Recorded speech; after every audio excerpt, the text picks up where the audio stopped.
سندھی تو ویسے ہی مولا علی کا مرید ہے، اور سندھیوں میں تو ویسے ہی خوبی پائی جاتی ہے کہ یہ ہندو بھی ہوتا ہے تو یا علی مدد بولتا ہے، یہ سنی بھی ہوتا ہے تو گھر پہ علم لگاتا ہے۔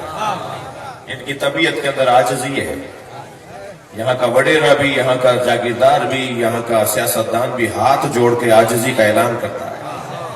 جھک کر ملنا یہاں کی ثقافت ہے، پیار سے بات کرنا یہاں کی ثقافت ہے۔ بڑی تعداد میں لوگ آپ کی اس محبت کو غلط فائدہ لیتے ہوئے، یہ جو محبت ہے نا آپ کے اندر، جو ایک خلوص ہے، سچائی ہے، اس کا بہت سے لوگ غلط فائدہ لیتے ہیں، سمجھتے ہیں یہ سادہ لوگ ہیں۔ یہ سادہ نہیں ہے، یہ سادہ نہیں ہے، یہ مولائی ہے، یہ مولا علی کے نام پر اپنے آپ کو قربان کر دیتے ہیں۔ یہ بڑے بڑے لوگ، میں نے کہا تھا قائم علی شاہ صاحب سے، میں نے کہا کہ سندھ کا تو سنی بھی قائم علی ہے اور سندھ کا دیوبندی بھی علی شیر ہے۔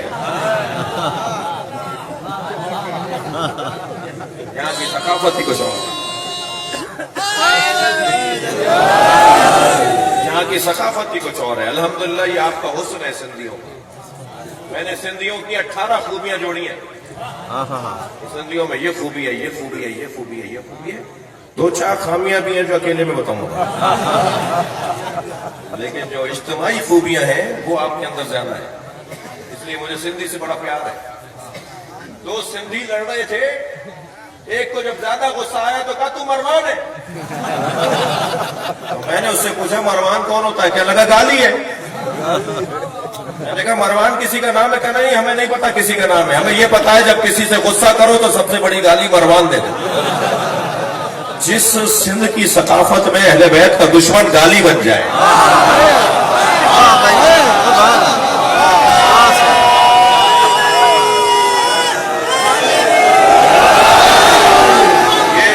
یہ خوبی ہے اس خطے کی۔